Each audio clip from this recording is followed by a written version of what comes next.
It's another amazing edition of Zag Talk. I'm joined today by Athena Browning. Hey, Athena. Hi, Jonah. How are you? I'm great. I'm really excited because this episode I talked to Senator Scott Wiener, who's just passed some really impressive legislation here in California, kind of linking transit and housing development, which are obviously two topics very top of mind for anyone listening to the show. So really eager to get into that at the second half of the show. But in the meantime, we've got plenty to discuss. But how you been? What's new? What's new? I've been all over the place. I am in London right now, been hosting webinars that are with students in Ohio. So just coordinating between different countries at the moment. I'll give you more on that later. But what about you? Where have you been? Yeah, just I've been traveling too much. I just got back from New York. We did a urban autonomy summit, kind of talking about AVs in big cities. So obviously, Waymo coming to New York City, Wave coming to London, kind of AVs in Tokyo too. Like all the big cities are finally getting hit by robo-taxis. So it's top of mind, obviously. And so I think that's a good jumping off point for the first news story of this week, which is Lyft and Tensor made a robo-car. It's powered by NVIDIA, of course, got to plug that somewhere. But it's basically the idea is that instead of being owned by a fleet, people can buy their own Tensor, sort of, just like buying a car off the lot, and then put it to work on the Lyft network. So if I'm not driving it to work or doing errands, I can say, hey, car, go make me some lunch money. And theoretically, it would be summonable by someone else on Lyft. I found this one really intriguing, right? It's sort of the holy grail we've talked about. It was sort of the original Tesla robotaxi idea. I don't know, 15 years ago, it's kind of more or less what we were trying with Turo when we created that company without the self-driving part. But again, this idea that cars are sitting unoccupied 93% of the time. If only they could be more efficient, if only, instead of just all that steel sitting there, it could be making me money. And it never seems to work. People are super attached to their cars. Like you want it just how you left it. You want your rear view mirror pointing in the right direction, your seats in the right settings. You don't want to be cleaning up someone else's, sticky mess, like you, whatever that was. So I don't know. It's like, sounds so good on paper, but then in practice, I'm not holding my breath over these Tensor cars. I don't know. What do you think, Athena? I don't know, Jonah. I think as someone who doesn't actually drive, I have to confess, and I live in London, so I Good, never really have good. to. I'm happy for you. I'm open to any innovation that keeps me as far away from a steering wheel as possible, and I can't say I share perhaps your pedantic tendencies when it comes to wing mirror placement. So maybe I'm approaching this with a slightly more open mind than you are. I mean, I think you're right that from the renter's perspective, like they don't care if it's who owns it, if it's a big corporation or Joe Schmo. I'm just thinking, it's you got to meet supply and demand, so that's the tricky part. But I'm happy to see that you're bullish on this one because hopefully we'll all be shuttled around in Tensor robocars. The aim was some kind But of robot car anyway. but from the ground to the skies, what's next? What's up in Ohio? Well, what is up in Ohio? I haven't actually been to Ohio myself recently, much as I'd like to pretend I have. But over the weekend, the Advanced Air Mobility Institute hosted the Pulitzer Electric Trophy Race, which is the first ever all-electric crewed air race. The Wow. idea, you probably celebrate Columbus Day, I'm assuming. I don't. In more liberal states, we call it Indigenous Peoples Day, but yes, yesterday was a holiday, Right, sort I of. support that wholeheartedly. So far, I've only had Columbus Day, and I did raise an eyebrow, I have to say. More importantly, it was my birthday. That was the real holiday yesterday. Well, happy birthday in that case. That's far more Thank you, important. thank you. Yes, screw you, Columbus. Yeah, it's honestly, Columbus, come on. Well, order of priority then, in honor of your birthday and the day which I think should more aptly, as you say, be named the Indigenous Peoples Day. This institute, this race was taking place to celebrate 100 years since the first Pulitzer Trophy race took place in 1925. Back then, it was all about showcasing this new frontier that is aviation and what can man create and what can we do in the air and how can we fly. And of course, now it's all about how can we do it but make it zero emission, make it electric. So I think it was a nice idea and nice to do it on the centenary as well. I got a bit involved myself, sadly not on the tarmac. With Zag Daily, we were hosting a STEM education day, so I got to speak to some high school students in Ohio, which is always an interesting experience, and Yeah, that's cool. get a bit of a read from them about where they see advanced air mobility going and whether they think it's realistic. And students are probably more honest than anyone else I talk to, so good insights there. Were they pro advanced air mobility? Were they believers? I think they were far less skeptics than I thought. They seemed pretty excited. I was talking to a lot of kind of aspiring pilots and engineering students, so maybe they were just a little bit more into the physics of it all and just interested to have the conversation. But there's quite a spectrum of jobs in advanced air mobility that I myself barely knew about before this panel. So I think it's good to give people a better idea of how this industry could look, but I think we have to stay realistic. And as much as there are a litany of jobs that could appear in this industry in the future, right now it's obviously still very nascent. So always worth reminding the students of that in a cynical tone.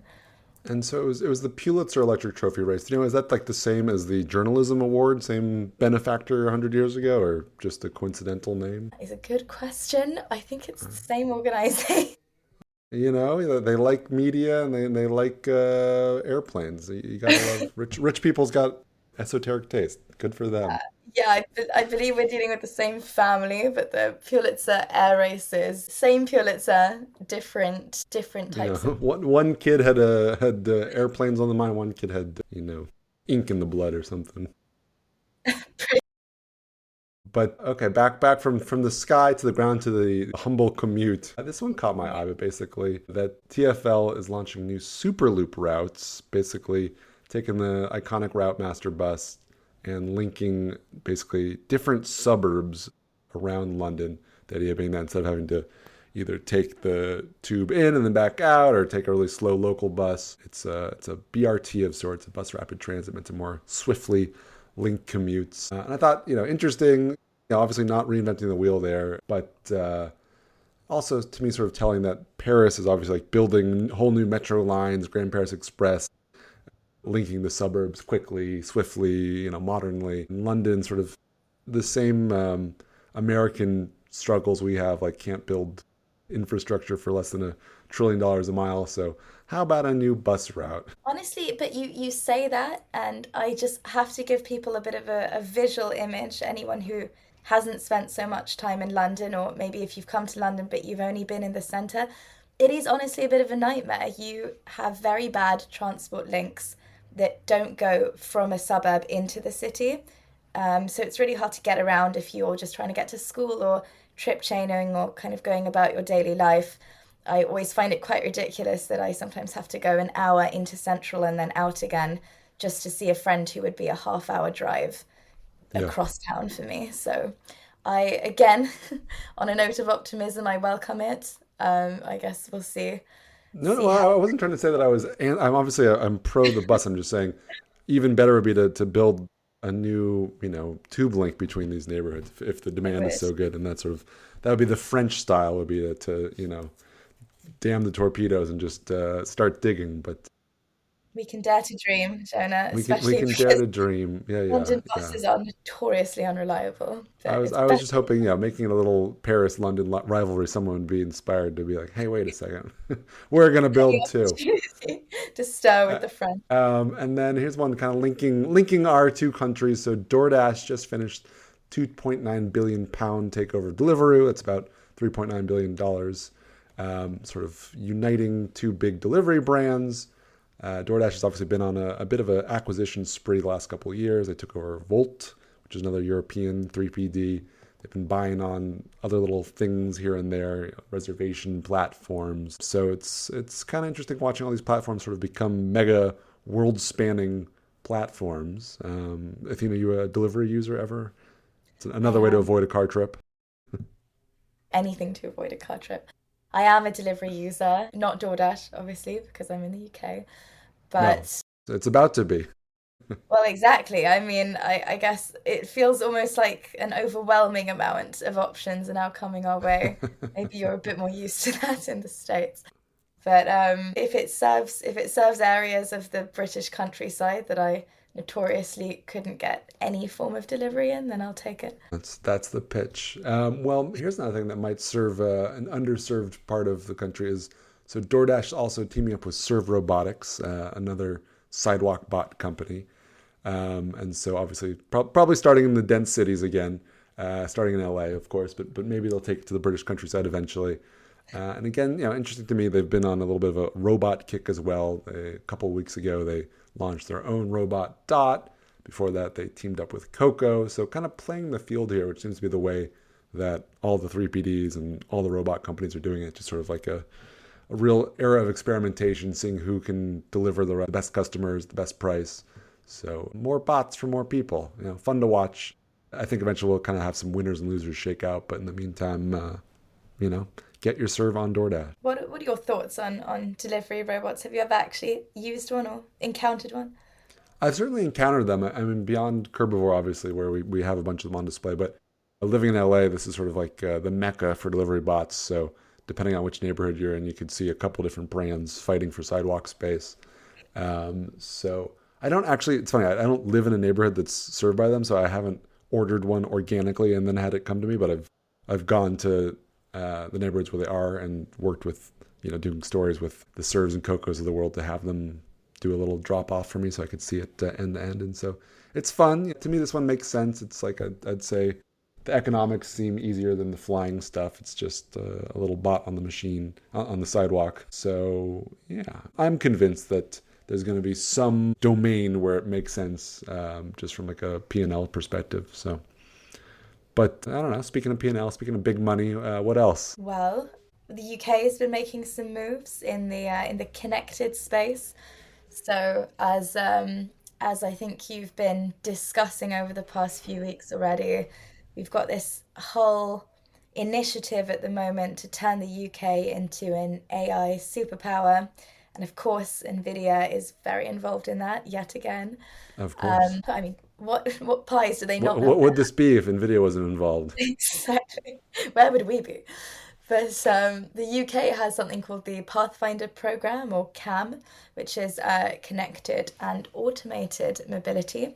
And this is a sort of £150 million push to advance self-driving and connected vehicle technologies in the UK. Recently, that was this week, they've announced 36.5 million pounds in new funding as part of this programme. So every few months they just pump a few more million pounds into this and choose a few companies to fund and see where it goes. So it's been really interesting to follow. I think we're not quite there with self-driving and connected vehicle technologies as perhaps as advanced as you are in LA, but there definitely seems to be a keenness from the government to speed that process up a little bit and bring it closer to deployment too. Yeah. But yeah, keep an eye on the CAM Pathfinder program. Well, and I'd say you guys have your hometown hero, right? You have Wave, and I know they've been toying with some egregiously large fundraising round. I think it's 2 billion at an 8 billion valuation. So obviously, say, the UK's got a dog in the fight, no? We've got a dog in the fight. I mean, I'll always back the UK on that front. It's always the question of regulation and deployment, as we also see with air. I think we have a slightly slower path to deployment on the regulatory side than other countries potentially. But whether the UK will become an AI superpower, I think it might, and I think these initiatives are very good at boosting that. The question is it really a British superpower if all the technology is American and all the hardware is American? So that's a slightly separate debate, but definitely one that we were allies once. We're fighting for the same side, I think. Well, speaking of AI superpowers, this one caught my eye too. ChatGPT rolling out a new apps SDK. And the reason it's sort of why I put it on the show, because a lot of the uses they highlighted were very sort of mobility and delivery focused. So they talked about partnerships with DoorDash and Uber and Expedia, Booking.com, OpenTable, with the idea being that you could sort of just say, hey, ChatGPT, I'm hungry, go get me some pizza. Or, hey, I need to get to, work, call me a car. And a nice idea, I guess, but the reviews and in my own testing, it's like, it's not quite there yet. It feels less like ChatGPT, which is like natural, conversational, sycophantically casual. and more almost like the old sort of text prompt, like on a voice, tree where it's just like, you have to be very specific. No, I want a this from here to there, and it's got to cost that. And it's like, well, if I'm being that specific, why not just fill out some boxes? Like, what's the labor saving here? Right. So some work Almost to be going to more done. effort. Yeah, exactly. And I'm also sort of curious from the app's perspective, like if someone doesn't fire up your app or they don't go to your website, it's all happening through ChatGPT, and you're just sort of talking to someone saying, "Hey, I'm hungry, get me some food." Like, where does the brand come in, right? What does that mean for DoorDash or Uber Eats? You get so disintermediated that they can just sort of own the entire customer relationship. So that doesn't sound that appealing from the partner's perspective. So I think, like so many things in AI, there's still some second order thinking to be thought. So keep your eye on this one. I don't know. Yeah, it's a very interesting concept. Kind of reminds me in some ways of this whole embodied AI in driving, Hmm. just debate that's been picking up lately as well. And as you say, it really raises that question of who's kind of the intermediator here, who's collecting the data, who are you really interacting with, and Yeah. if you're ordering something, if you're speaking to your car about directions and restaurant recommendations, who are you really speaking to? Who's behind that? So definitely one to watch, but I think this type of AI will probably become increasingly popular if it can find a way to actually save that labor that you're talking about. And people do love anything they can do with a voice prompt. Yeah. Yeah. And speaking of increasingly popular, UK performance for Lime, increasingly profitable. Tough transition there. But I this one caught my eye because it sort of feels like, yeah, micromobility, like it's a real thing. It's not going away. It's making money now. So Lime's British arm recorded 111 million pounds in revenue last year, up 75% year over year, up almost six times from 2022. And that's sort of just emblematic of growth sort of across their network. So that's about 20% of their global net revenue. So to me, this is, I think, interesting because, the UK has been such a kind of challenging micromobility market. You have all these sort of pilots, these starts and stops. Lime obviously has bikes and scooters, so they're able to kind of play the field there. But, seemed like we might not make it on the shared mobility front there, but I think they're going to stick around, these little shared bikes and scooters. So, I don't know. I Are wonder how you a much. Lime user, Athena? Well, I am by necessity, and that's actually I do wonder how much London's endless tube striking has True. boosted Lime's revenues. We had a particularly nasty complete tube lockdown in September where it was basically impossible for anyone to get to work, and you ended up with a sort of anarchistic sea of Lime users just jostling each other to get anywhere. People were calling it the Lime games because if you couldn't get a bike on time, you would probably be late for work. So yeah, come to London and you'll see some very aggressive running to get the last lime Sure. when the commuter Tackle nowadays. someone. Exactly. And as much as I hate to be part of that throng, I often have to be. So yes, I am. Are you a Lime user, Jonah?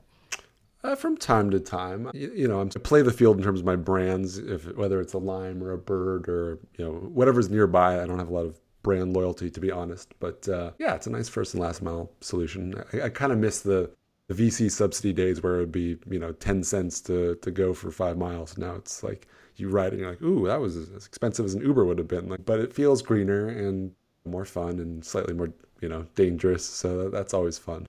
In London, it does feel dangerous considering half the people using them can't actually ride a bike. Yeah. The Yeah, thrill of life. exactly. That's the thrill of life. Well, speaking of thrilling, aerospace regulations, Excellent what's new? transition there. Yeah, yeah. Well, yeah, thrilling they are. This is actually, we're going back stateside. So maybe we are friends after all. The FAA, always something to say about the FAA when it comes to their drone and eVTOL policies. And ever since Trump put some executive orders out in April, essentially saying, let's get competitive with China, let's get this advanced mobility market to really start taking off, pardon the pun, but that's pretty much what he said. We've just been seeing so much action coming from the FAA, obviously in tandem with a lot of other organisations. And the latest is something called Part 108, which is the beyond visual line of sight framework for drone operations. Essentially, it's all about how drones share airspace with commercial vehicles. It's about how drones are regulated.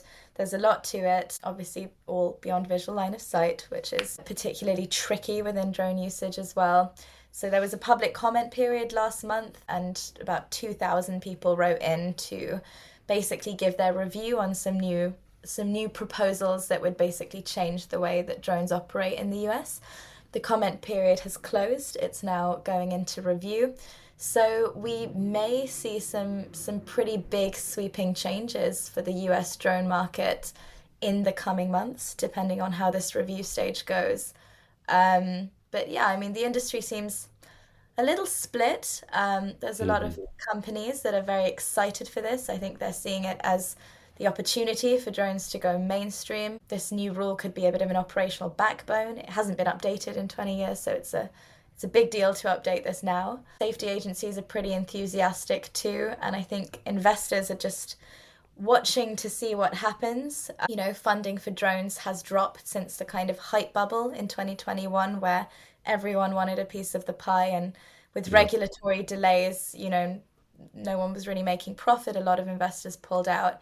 This could really bring their confidence back if some of these policies go through. And I've been watching this space a little bit myself, and I recall a couple months ago there was a big Trump executive order that was calling for drone dominance, very Trumpian.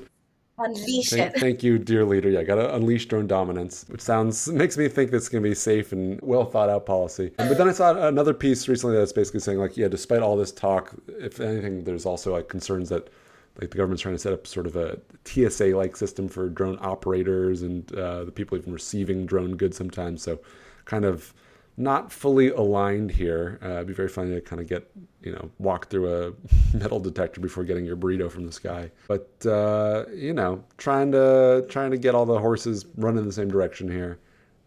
But seems like at the very least, slow progress, but that's better than no progress.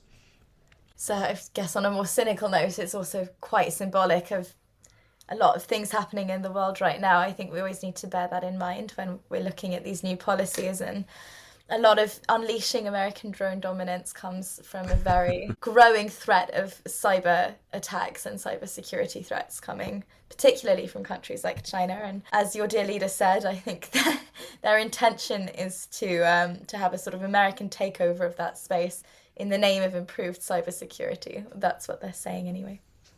Yeah, doesn't that sound nice? Isn't more American dominance unleashed just warm and fuzzy? But speaking of, geopolitical policy-making whiplash, so a couple weeks ago, the EV subsidy in the United States expired as part of the big Republican FU to poor people bill. And so obviously we had a lot of OEMs basically trying to get every electric car they could off the lot to get people to sort of claim those dollars while they could. And then there's been a lot of questions like, okay, now that's dried up, will the states increase their subsidy dollars? And so California opted not to, which is interesting. Obviously, biggest EV market here in the States, one of the kind of early leaders on this idea of subsidizing them. But Colorado, another big market for electric cars, actually just decided to go in the opposite direction and throw some new money in the pile, so upping the rebate for new EVs from 6K to 9K, for used ones from 4K to 6K. So obviously big money. It doesn't fully backfill the missing federal dollars, but it should keep the gravy train rolling. And then the other part that's been interesting, obviously, is that the OEMs obviously trying to cut costs to keep EVs affordable, right? And so Tesla, kind of funny, teasing a couple days ago, had this whole tease about, new Tesla coming, a little social media. What is it? And then it's just the same Teslas they already have, but with the crappier trim, so they could charge a couple $1,000s less. And so, not quite as many screens, slightly reduced range. And then oddly, they covered up the fabric roof, not in the cheap one, but in the mid-tier one. The glass is still there, the famed kind of greenhouse roof, but they just put some fabric over it so you can't see it. So doesn't that scream luxury car? Class. I mean, do Class. we get the sense that Tesla's maybe bricking it a bit at the moment, competition coming from all sides, and endless safety concerns. Maybe they thought a few renovations on one of their models might distract everyone. Doesn't sound like they got you, Jonah. Yeah, don't pay no attention to the investigation. There's fabric covering your eyes. Okay, who knew? Maybe. Yeah, yeah, exactly. Pull the wool over us. That's as good a theory as any I've heard. So, well, Athena, this was fun as always. So much news to digest, but I'm excited to chat it up with Senator Scott Wiener. Give my greetings to Senator Scott Wiener, and thank you for having me on. And we're back. We're joined by a very special guest today. I'm kind of fanboying out here. Senator Scott Wiener. Thank you so much for stopping by, Senator. Thanks for having me, and thanks for all you do. Oh, thanks for all you do. For folks that might not be Californians, Senator Wiener is really a powerful figure for advancing urbanism, transportation, development, basically trying to make California's great cities even greater. You'd think that would be pretty easy, but it's a dogged fight. So we're really appreciative of all the hard work you do. I think we share some of those interests here at Curbivore too, obviously. Thank you. So yeah, I kind of want to start with the big picture if we can, Senator. So, a few bills have gotten as much attention this year as SB79, your landmark legislation that looks to upzone near transit. It's right on the kind of finish line right now. It's gotten further than previous bills have in the past. What's your vision for housing and public transportation? Give us, what's the pitch? Well, I guess three things I'll say. We want more housing. We need more housing. We want more and better and stronger public transportation. And we want sustainable land use patterns that lead to less traffic and lower carbon emissions and less destruction of wild space. And to do that, you need to build more housing density near public transportation, and that's what SB79 does. To say we have these transit systems, we are investing significantly in them, which is great, and we want them to succeed. So let's put the housing there, and then fuel sprawl, which is what we've historically done. It sounds so simple when you put it like that. Like, how could anyone be opposed to that? Yeah, you would think, but in reality, it means that there are neighborhoods that have either grown up and there was a BART station or a subway station or a rail station that was put into a neighborhood that's single family, and people have gotten used to having train station there and not having a lot of housing around it, which of course suppresses transit ridership and means more people have to drive to transit, which means you then have to build enormous parking lots, which is also bad land use. So there's, a lot of pushback whenever you're saying, hey, we should mix multi-unit single family in this new neighborhood. That's a controversial thing. Try to point out to people that the most famous single family homes in the world, the Painted Ladies in San Francisco, right off of Alamo Square, have a tall, beautiful apartment building right next to them, and it's all good. So always just right out of the shot in the Yeah, postcard. exactly. No, I mean, you're absolutely right. Change is scary. People have a status quo bias, but yeah, that the state is going to invest these billions into high quality fixed routes. We want people to be able to access them. And so folks that have been tracking you for a few years know that every year or two you've sort of put forward similar bill, obviously a little bit different each time, slight permutations, but knock on wood, this is seemingly the furthest that any of them have gotten to pass the Senate and the House, SB 79. What do you think's different this year? Why are we making more progress each time? Yeah, and it's actually been almost 6 years since the last go around. We tried first in 2018, focusing on transit-oriented development. That was Senate Bill 827. It died in its first committee. And then in 2019, I reintroduced it in a broader form so that it was both transit and what we call job-rich areas, because you want more housing near where the jobs are. That made it all the way to the Senate floor and died. It was right on the edge of passing, and it died. And that was in January of 2020. And so that 2-year process between those two bills was, even though neither bill passed, it completely changed the conversation around housing in California. It got people discussing it up and down the state. People would come up to me on the street and say, my parents raised it with me at the Thanksgiving dinner table. And everyone, they either loved it or they hated it, but they were at least talking about it. And people were talking about, okay, when we say that we want more housing and we want housing to be less costly, what does that mean? And so it was a healthy thing, and we've been able to pass a number of other bills, I think because of the space that those two bills opened.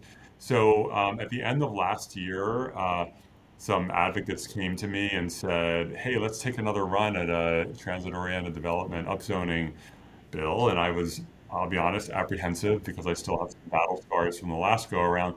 And I wasn't sure that we would be able to move the bills. And the committee structures in the Senate were not necessarily an automatic support for this kind of bill. But I ultimately decided, let's take a run at it. And if we fall on our faces again, at least we tried. And we ultimately got it to the governor's desk. Yeah, amazing. And to your point, each time you do it, you sort of shift the Overton window a little bit, get people to think about it, and you can maybe incorporate their feedback in the next bill. So, change doesn't happen overnight. And so, as you mentioned, it's not like you've done nothing in the meantime. You've been working on a bunch of other amazing bills, even when you're not advancing this particular sort of package of ideas. So, SB35, a number of ADU laws. Looking back at that sort of broader suite of legislation, what do you think's worked well? What would you tweak based on seeing how it's played out? Yeah, I mean, I think we've had some real success, and sometimes it's not only the blockbuster bills; it's smaller bills as well that go under the radar. First of all, we've put teeth into long existing laws that had been dead letters. We made the state density bonus very, very usable and robust after decades of it being almost never used. We put teeth into our state ADU law. So ADUs are now, I believe, a majority of new housing in California. That was not the case a few years ago. We have done significant work around process and permitting. So SB 330, which puts limits on the process, limits the number of hearings you have, limits the ability of government, local governments to run out the clock. And then SB 35, which became SB 423, which creates ministerial, non-discretionary permitting approvals for multi-unit in cities that are not meeting their housing goals, which is most of them. And there are others as well, but those are some of the big ones.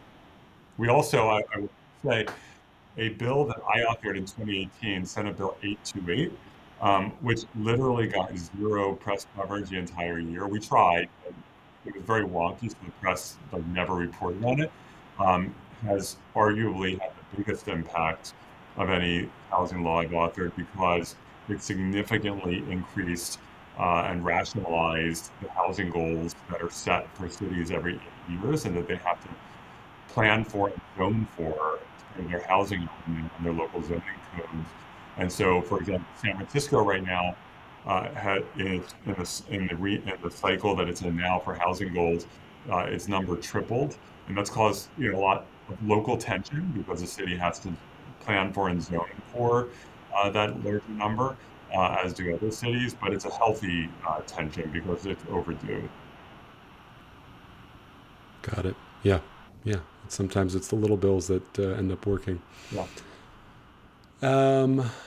So kind of moving on from housing to transport, obviously they're interlinked.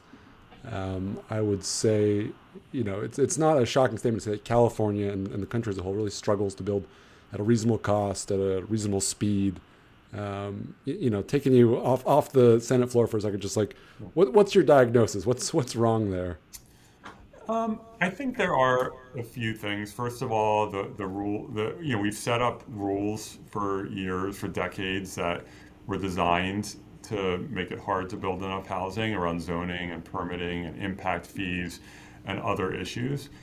But I'll be honest, I think the market and the industry has not modernized sufficiently, and so it's way too expensive to build anything for a variety of reasons. Of course, Donald Trump is making it worse with his tariffs and Sure. deporting construction workers. But it's too expensive to build, and And so I think the industry needs to modernize, and it's starting to do that in some ways, but that needs to accelerate because interest rates will hopefully come down, and hopefully these tariffs will go into the rearview mirror, I pray, and the mass deportation campaign will end, I pray. Yeah. But even before all of this craziness started, we were seeing some real challenges with home building. So it feels like there are some sort of legislative levers we can pull to, and you've also been working on this, thinking about CEQA reform for certain transportation projects, cap and trade, or I suppose it's cap and invest now funding for HSR, the loan package for Bay Area transit operators, construction streamlining. Like, what does that all add up to? Like, what can be done from a governmental perspective? Yeah, I mean, fundamentally, California needs to commit to public transportation from local to regional to statewide rail. And we've done that with high-speed rail. There have been some real challenges in that project, and we need permitting reform, which we tried to do this year. It didn't work. We're going to most likely try again next year. But California underfunds transit compared to other large blue states. And so a lot of the work we did this year, for example, to send the governor a bill to authorize a Bay Area regional revenue measure, or this loan, for example, to the Bay Area transit operators to prevent them from collapsing. I wish the state would just put money into transit to keep it strong and stable. And I've been tilting at windmills on that for years. And we've had some limited success. And there was one big surplus year when we put $4 billion into transit capital. And so that I commend the governor and my colleagues in the legislature for doing that. But in terms of just baseline year in, year out support for transit operations, California is significantly falling short. And that impedes our ability to expand transit. It makes these systems more prone to ups and downs and to have to cut service. It makes some systems more fare reliant, like BART and Caltrain, for example, where the fares are just too high because that's the main way that they can generate new revenue when they need when costs go up. And so you look at other countries. Like I was just earlier this year, I was in Taipei for the first time, which was an amazing city, and Wonderful city. I like to do in any city. I like to use the transit system. So I used the subway, which was $1, and the bus system, which was 50 cents, and they were both like flawless, like constant service. Same if you go to frequent, Tokyo, clean, same if you go to Madrid, same if you go to London, and it's definitely not $1 in London, though. Yeah, London is too expensive, but in some of these places, like a Tokyo or a Paris or a Taipei, it's very reasonably priced, and they put taxpayer money into the systems to support them. Now, there are also countries that give transit systems land use authority in the area around them, which makes all the sense in the world to make sure that we can have development patterns that support those systems in terms of housing and commerce, office, et cetera.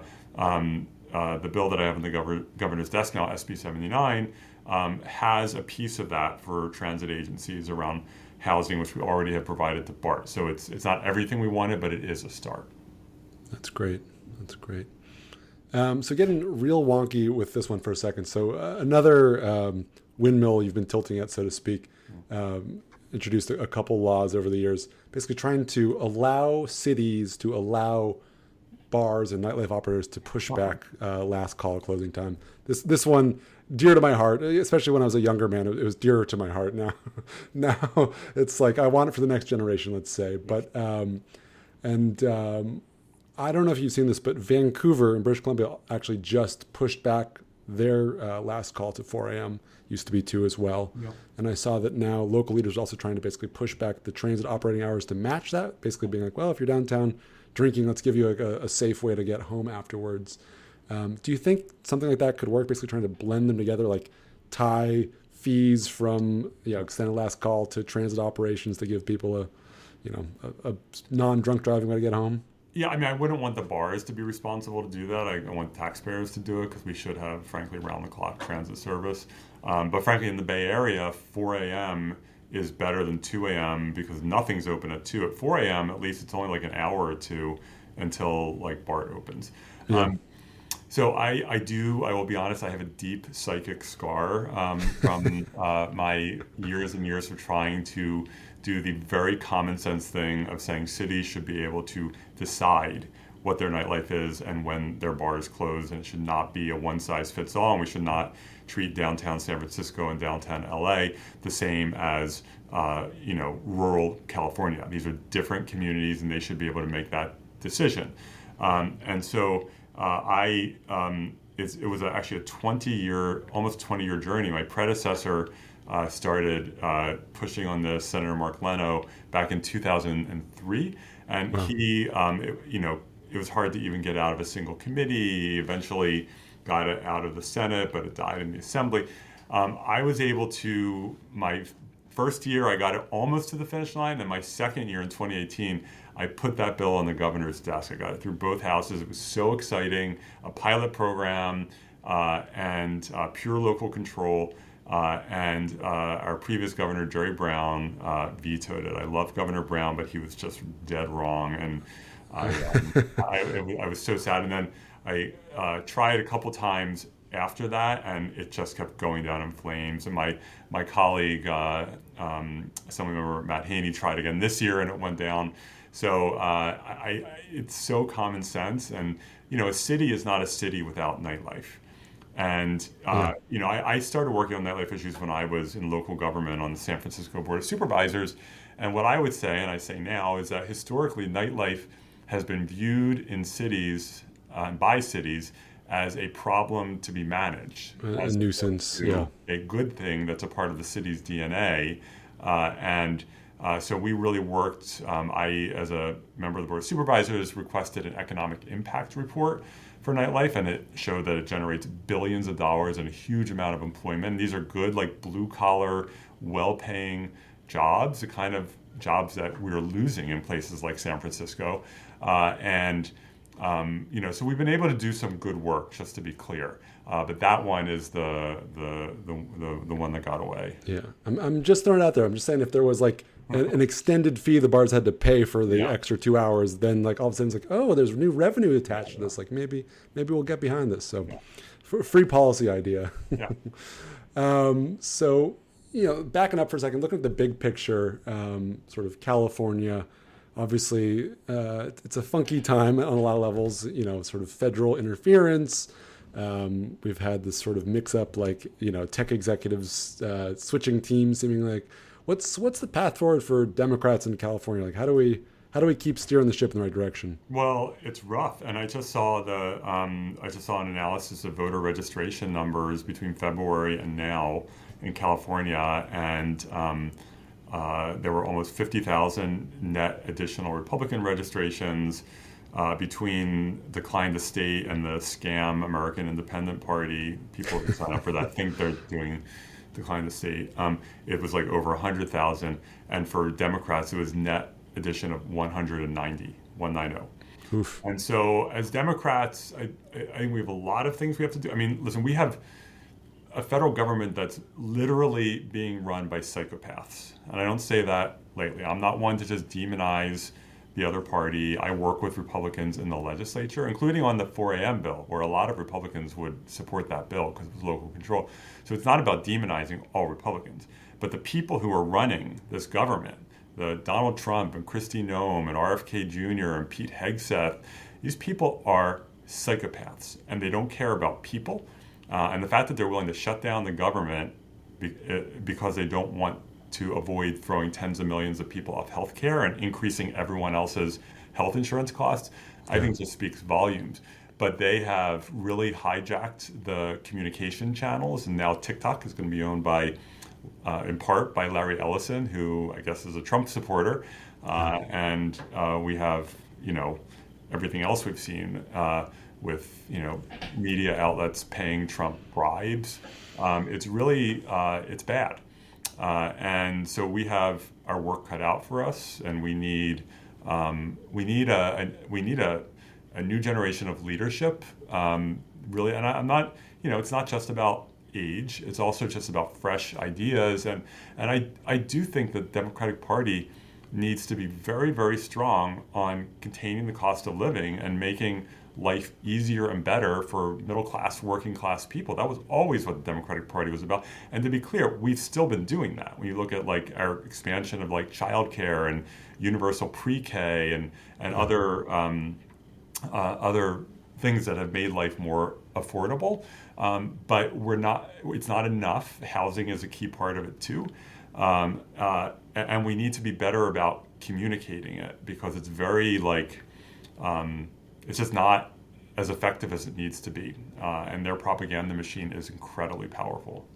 Yeah, well said. I want to end this on a happier note than that. So, any policy proposals in the pipeline? Anything you've sort of been chewing over? Sort of big picture ideas for how do we make the Golden State shine? Well, I mean, I have 12 bills on the governor's desk. He signed 2, 10 are still there, so we're still focused on making sure, or hoping that he signs these bills. I think next year a big focus for me is going to be science. Trump and company are trying to destroy the U.S.'s global science leadership. Science is literally one of the foundations for American prosperity over the last 80 years, and same with California. They're destroying all the federal science agencies. They're cutting science research grants to universities. It's just horrific. And so, in my view, California needs to step up and do more to fund science. And we're already a global center for scientific research. We need to triple down on that. I look forward to it. Senator, thank you so much for your time. Thank you. I appreciate it.